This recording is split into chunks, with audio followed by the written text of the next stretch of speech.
Bonjour à toutes, bonjour à tous. Merci de nous retrouver pour une nouvelle émission de Sagesse bouddhiste. Une existence future d'une façon ou d'une autre, que ce soit à la suite d'une réincarnation ou d'une renaissance, représente une interrogation commune à toutes les religions. Nous allons voir comment le bouddhisme aborde cette question, mais aussi celle de la mort. Au cours de 2 émissions. Celle d'aujourd'hui s'appuiera sur le bouddhisme originel et nous verrons la semaine prochaine ce qu'il en est dans la tradition du bouddhisme zen. Alors que se passe-t-il après la mort? Qu'entend-on exactement par nirvana, libération? Qu'en disent les textes canoniques? Le Bouddha s'est-il exprimé à ce sujet? En quoi consiste ce processus des renaissances? J'ai le plaisir d'accueillir pour en parler avec nous Roland Reich. Roland Reich, bonjour. Bonjour. Alors vous êtes un disciple de maître Tezen Deshimaru. Oui. Vous êtes également moine zen, pardon. Oui. Et vous enseignez depuis une 30aine d'années à la fois au dojo zen de Nice, mais aussi au temple zen de la Gendronnière, près de Blois. Et vous dispensez un certain nombre de séchines en Europe tout au long de l'année. C'est cela. Merci d'être avec nous. Alors on va commencer par une constatation toute simple. Tous les êtres naissent, vivent et meurent. Alors pourquoi est-ce que ça pose un tel problème pour l'être humain ? Eh bien, parce que l'être humain est attaché à son propre ego, et c'est l'attachement à notre propre ego qui fait qu'on a du mal à accepter qu'il puisse disparaître, surtout si on n'est pas éveillé à la véritable nature de notre existence. Tout le problème est là. Car dans ce cas-là, on va s'efforcer de satisfaire nos désirs en essayant d'obtenir le plus de satisfaction possible. On s'attache à ce que l'on aime, et que ce soit des êtres, que ce soit des activités. Et bien évidemment, on redoute beaucoup de se séparer de ce que l'on a aimé, de ce à quoi on s'est attaché, de ce qui parfois a été le sens de notre vie. Alors ce qu'on peut quand même préciser pour commencer, c'est que même Bouddha lui-même s'est trouvé face à une crise existentielle où il s'est trouvé confronté à toutes ces questions. Hein. Bien sûr, parce que le fait de naître implique qu'on va nécessairement rencontrer la souffrance à un moment ou à un autre.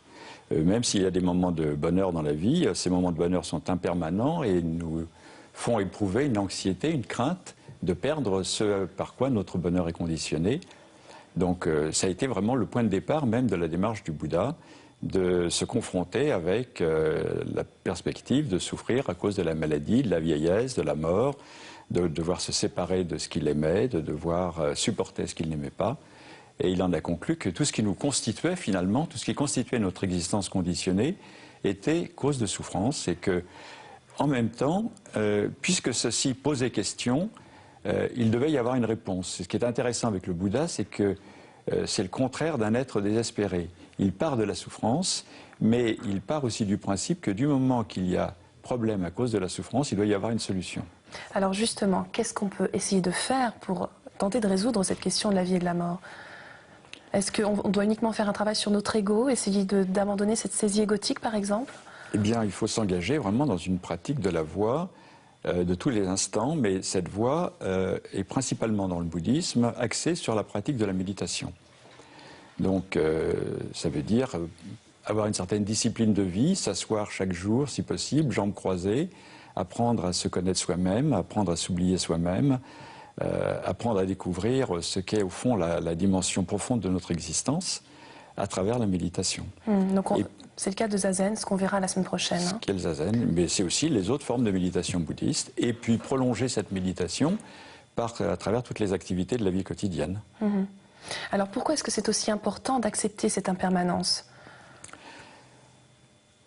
Il est important d'accepter l'impermanence parce que c'est la véritable nature de notre existence. Et puis, c'est non seulement de notre existence, mais de tout l'univers. Tout ce qui apparaît est voué à disparaître, et tout change constamment. Et si on s'attache trop à ce que nous pensons être nous-mêmes et qu'on n'arrive pas à lâcher prise, à laisser passer, c'est comme si on nageait constamment à contre-courant. C'est-à-dire qu'on s'attache à des choses qui nous échappent, on redoute des choses qui nous arrivent, et donc il est important de retrouver un esprit fluide qui, au lieu de considérer l'impermanence comme un scandale, trouve au contraire que c'est une chose tout à fait normale, naturelle, et apprend à s'harmoniser avec. Alors quand on évoque justement cette question de vie et mort, on emploie souvent des termes comme au-delà, libération, nirvana. Alors qu'est-ce que ça veut dire exactement? Est-ce qu'on peut en reparler 2 secondes? Est-ce que vous pouvez nous expliquer ce que chacun de ces termes signifie? Alors le Bouddha n'a jamais voulu décrire exactement le nirvana, mais il l'a désigné comme l'extinction des causes de la souffrance, donc extinction principalement de l'avidité, de tout ce qui nous porte à vouloir saisir, extinction de la haine, de tout ce qui nous porte à vouloir rejeter, et puis surtout extinction de l'ignorance, c'est-à-dire finalement éveil à la véritable nature profonde de notre existence. Quand il a parlé concrètement du nirvana, il a souvent évoqué le nirvana comme extinction de ces trois poisons. On peut dire aussi abandon de l'illusion de l'ego séparé du reste du monde, etc. Mais le nirvana n'est pas un lieu, où on entrerait après la mort. Le nirvana, c'est l'autre face de ce que l'on appelle le samsara, c'est-à-dire le fait que nous sommes engagés dans un processus de naissance et de mort, et que ce processus peut avoir une fin, ou tout au moins on peut s'en détacher, et s'en détacher, c'est ce que l'on appelle le nirvana. Pour terminer sur l'explication de ces termes, qu'est-ce que veut dire au-delà et libération dans le bouddhisme? Qu'est-ce qu'on entend par là? Alors, au-delà, c'est un terme qui est souvent employé, c'est un mouvement de l'esprit qui va au-delà des obstacles qui l'entravent et qui le font souffrir, donc c'est l'esprit qui est capable de laisser passer. Ça, je crois que c'est le sens le plus profond de l'au-delà. Maintenant, quand on parle d'au-delà en général, on parle de l'au-delà de la mort, c'est-à-dire de ce qui va être éventuellement une nouvelle naissance ou une nouvelle existence. Mais je crois que le plus important, c'est de comprendre que au-delà est véritablement un mouvement et n'est pas un lieu. De même que le samsara est une manière de fonctionner dans le monde avec des attachements qui provoquent des souffrances, qui nous font pérégriner dans différentes conditions. De même, l'au-delà de cela, c'est une révolution intérieure, une révolution de l'esprit. Et on n'est pas obligé d'attendre la mort et l'après-mort pour gagner l'au-delà, qui serait enfin le monde apaisé. On peut trouver la paix immédiatement dans ce monde-ci en arrivant à aller au-delà de notre propre ego, de nos propres attachements, de nos propres illusions. Et libération? Libération peut être la libération définitive du cycle des renaissances, et alors on appellera cela le nirvana final, complet. Sinon, la libération, c'est la libération de toutes les causes de la souffrance. Et ça aussi, ça peut se réaliser ici maintenant, ça doit se réaliser ici maintenant. Et cette libération, soit elle peut être très, très profonde et très complète, quand on parvient à voir la véritable nature de notre propre ego et qu'on arrive à justement aller au-delà de l'attachement à nous-mêmes, à s'abandonner complètement soi-même. Mais sinon, il y a aussi une libération à chaque fois que l'on est capable de laisser tomber quelque chose qui nous attache, quelque chose qui nous bloque, qui devient un obstacle à aller de l'avant dans notre vie, et qui nous fait souffrir par conséquent, eh bien, ce lâcher-prise est une forme de libération immédiate. Donc on peut aller de libération en libération. Ce n'est pas qu'on attend une libération finale qui arriverait à la fin des temps ou à la fin de notre vie. Alors, ça fait partie du cycle des renaissances, le samsara. Est-ce que vous pouvez nous expliquer ce dont il s'agit? Traditionnellement, le samsara, c'est le fait de renaître de vie en vie en fonction de notre karma. Donc les deux sont liés, c'est-à-dire que le karma étant nos paroles, nos actions, nos pensées aussi, faites consciemment et avec une valeur positive ou négative, entraînent des effets. Soit ces effets se produisent et se manifestent dans cette vie-ci, et cette vie-ci peut être une forme de samsara elle-même, ou alors ils vont mûrir comme des graines et produire leurs fruits dans une vie ultérieure et vont conditionner donc les conditions de notre nouvelle naissance. Alors on dit traditionnellement qu'il y a 6 chemins de samsara dans lesquels on transmet ou on renaît. Le chemin infernal, des souffrances constantes, le chemin de l'avidité constante dans lequel on n'arrive pas à satisfaire ses besoins, le chemin animal, une renaissance sous forme animale qui est caractérisée par l'ignorance, l'incapacité à s'éveiller, la renaissance humaine qui est considérée comme la plus précieuse, puisque bien qu'on y souffre, on a l'occasion de désirer s'éveiller, et donc d'entrer dans le chemin de l'éveil, et puis les deux formes de renaissance qui sont généralement considérées au-dessus de l'être humain, mais qui ne sont pas tellement supérieures, c'est comme déités, soit les déités agressives, courroucées, soit les déités qui sont dans un état extatique, et qui, à cause de cet état extatique, ne prennent pas garde que c'est impermanent. et que donc vont devoir, à la fin, de toute façon, retomber dans des états plus douloureux. Alors, est-ce qu'on est toujours condamné à renaître, en fait, quand on est dans le samsara? On ne peut pas en sortir. Sortir du samsara est le but de tous les moines bouddhistes, notamment ceux qui suivent la tradition originelle. Sortir du samsara, c'est-à-dire, au contraire, mettre fin aux renaissances.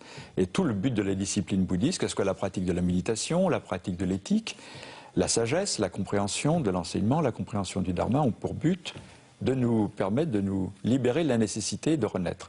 Mais ça implique aussi que tout le karma passé soit épuisé, que donc on n'ait plus de raison de renaître.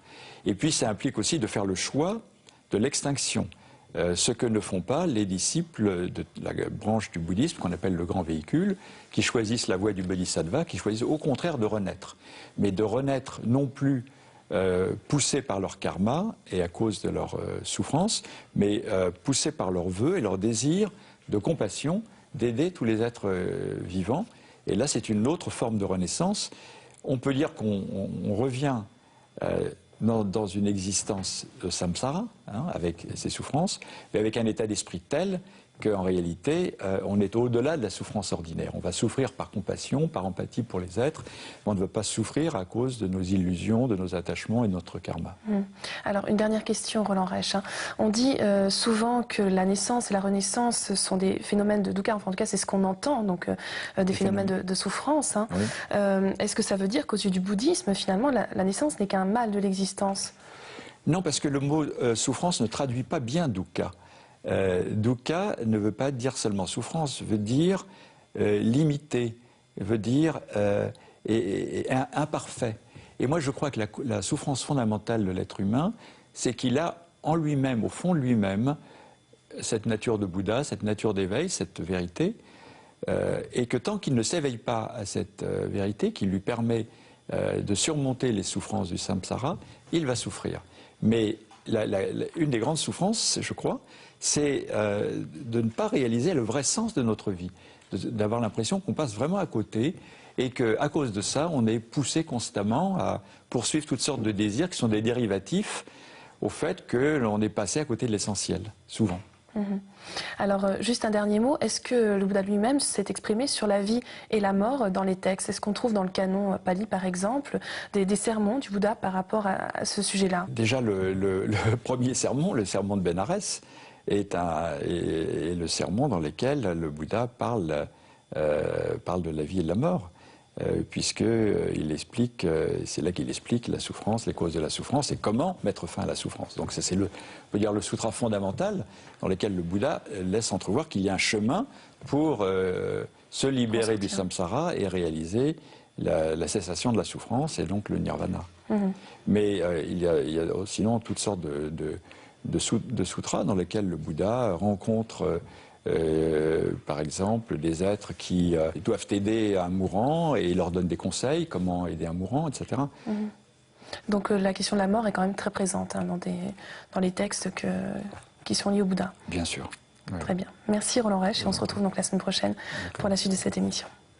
Et si vous souhaitez en savoir plus sur ce thème, voici quelques ouvrages que nous vous conseillons.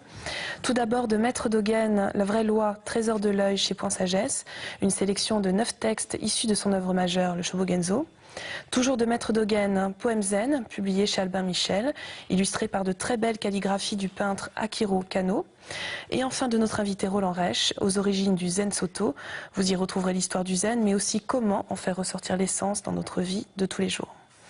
C'est déjà la fin de notre émission. Vous pouvez la retrouver sur le site internet de France 2 en cliquant sur la rubrique Programme et Chemin de la foi. Merci à tous de nous avoir accompagnés. Je vous souhaite une excellente journée et une très belle semaine. On se retrouve dimanche prochain.